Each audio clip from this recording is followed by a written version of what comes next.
Bienvenue à toutes sur Créa-Cocoline. Aujourd'hui, je vais vous présenter comment nous faisons des côtes ou en bride ou alors le point élastique. En fait, elles peuvent porter ces deux noms. Pour moi, c'est du simili. Donc voilà. Donc on va démarrer notre tuto avec une maille de préparation puisque nous allons devoir faire une maille chaînette.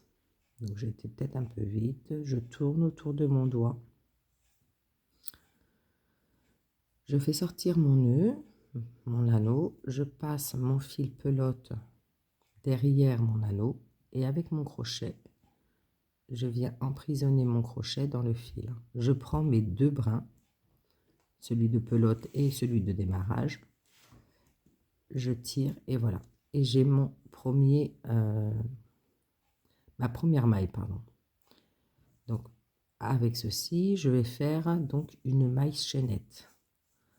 Donc moi, je ne vais pas en faire énormément puisque c'est vraiment pour vous montrer le point. Donc je reviens au bout de ma maille chaînette. Voilà, donc j'ai fait une dizaine de mailles chaînettes. J'en ai fait 12 exactement. Donc pour démarrer, en fait, à votre premier rang, vous sautez deux mailles, une, deux, vous faites un jeté et dans la troisième, vous venez faire une bride. Donc une bride, vous piquez dans votre maille, vous revenez, vous faites un jeté, vous passez les deux premières mailles, un jeté, les deux suivantes. On recommence, un jeté dans la maille suivante qui se trouve ici. Je pique, je ramène mon fil, un jeté les deux premières mailles, un jeté les deux suivantes. Donc tout ce rang jusqu'à la fin de ma chaînette, je vais faire des brides. Un jeté, les deux premières mailles, un jeté, les deux suivantes. Donc, je vous laisse continuer à votre rythme pour faire des brides sur notre maille chaînette. Et je reviens à la fin du tour, à la fin du rang, pardon. Donc voilà, j'ai fini mon rang. À la fin de mon rang, je vais monter avec deux mailles en l'air puisque je travaille en bride. Donc une, deux. Je retourne mon travail. Et nous allons commencer donc en fait le point, alors je dis le point élastique ou le point de côte. Je fais un jeté dans ma première bride, je viens faire une bride. Voilà. Dans la bride suivante qui se trouve ici, je vais travailler sur en relief avant. Donc en fait, je pique à l'intérieur de ma bride. Je vais l'emprisonner, voyez, avec mon crochet. Donc je ressors de l'autre côté. Je vais venir faire un jeté. Je fais ressortir mon jeté et là je pars pour une bride. Donc un jeté les deux premières mailles, un jeté les deux mailles suivantes. Je recommence, je fais un jeté.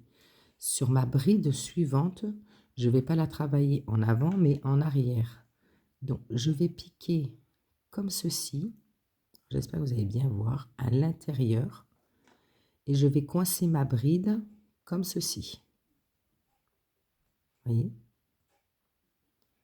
Je fais un jeté, je fais ressortir mon jeté.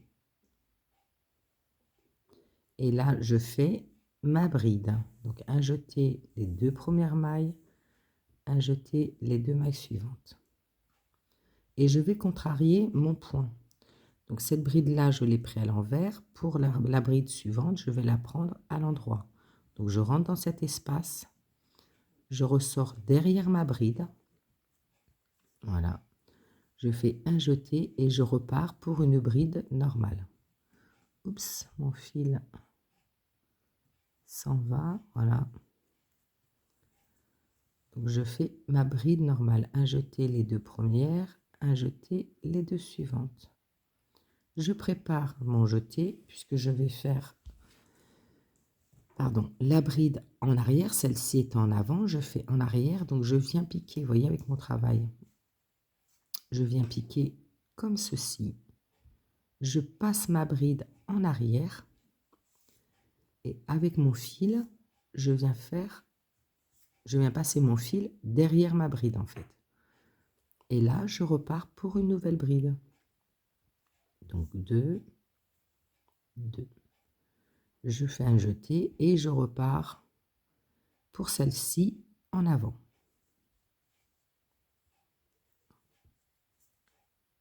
Une et 2. Celle-ci est en avant, je prends forcément l'autre et je la fais en arrière. Tac. Je sors mon fil.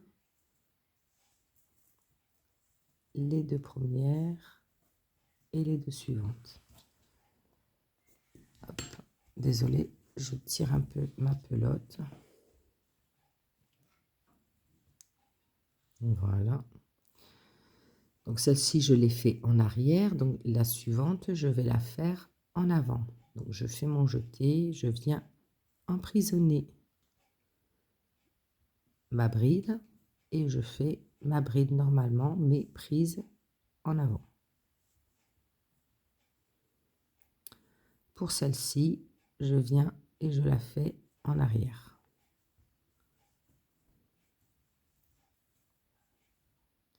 Celle-ci qui est là, non, évidemment on voit mal, voilà. Celle-ci qui est là, oh c'est flou.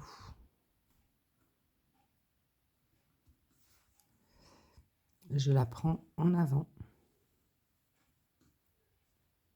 Oh, pardon.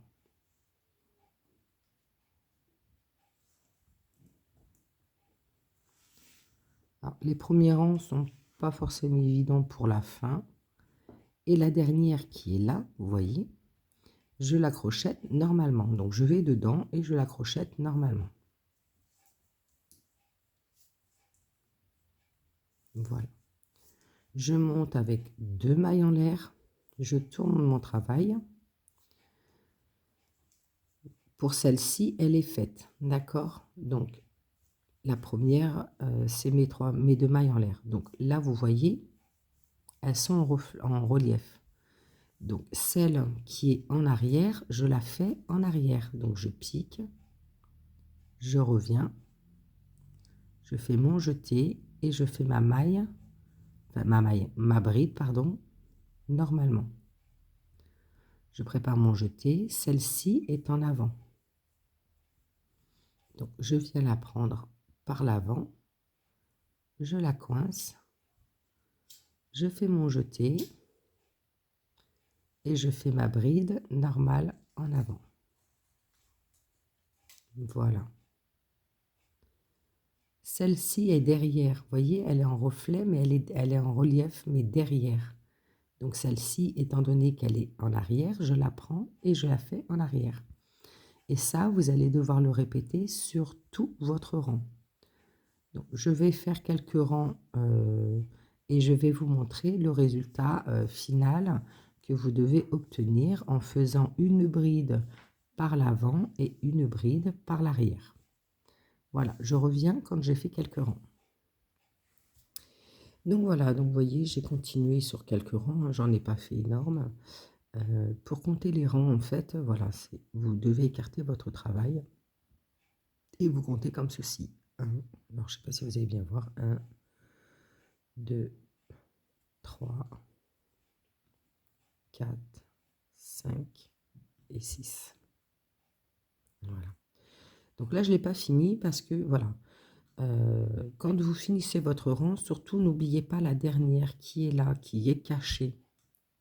Donc là, il faut que je fasse une bride avant. Je vais faire ma bride avant. Et pour la finition, vous voyez, elle est là, ma bride.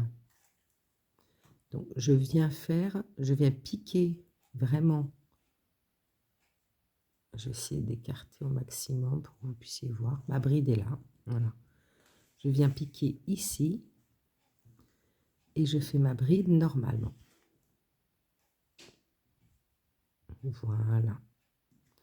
Quand je redémarre, je fais exactement la même chose. Donc, je monte 2 mailles en l'air, qui équivaut donc à cette bride. Et je repars, donc vous voyez, elle est là. Je repars avec celle-ci, qu'il ne faut pas oublier, en fait, là. Donc je repars avec ma bride arrière.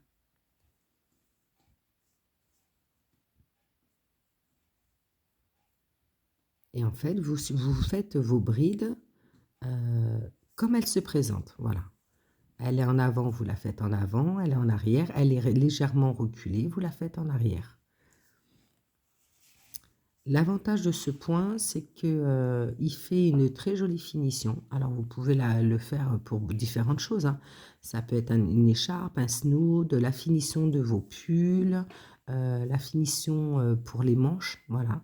Puisque il est considéré aussi comme un point de côte. Donc vous pouvez le faire pour différentes choses.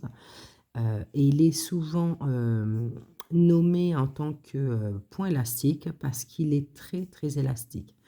Donc, je vais finir mon rang devant vous et je vais vous montrer à quel point il est élastique. Donc là, je fais une bride avant. Hop là. Et là, vous voyez, ma bride, elle est là. Je vais la faire, je pique carrément comme ça et je fais ma bride simplement. Voilà. Donc, élastique, voilà, ça fait un aspect côte. Alors déjà, c'est très épais. Vous voyez, il est en relief, c'est très épais, moelleux. Et alors, vous voyez, il est très élastique. Soit comme ça ou comme ceci. Voilà. Donc, on peut le considérer comme un point élastique. Moi, ça m'est arrivé, je vous dis, de faire plein de créations avec ceci. Et le point est joli et il est suffisamment épais pour tenir chaud aussi. Voilà. Donc, j'espère que ce tuto vous aura plu. Je vous remercie pour votre suivi. Merci à ceux et celles qui me suivent sur Créa Cocoline. N'hésitez pas à vous abonner, à partager, de façon à ce que je sois un petit peu plus connue et un peu plus vue. Je vous remercie, à très bientôt. Au revoir.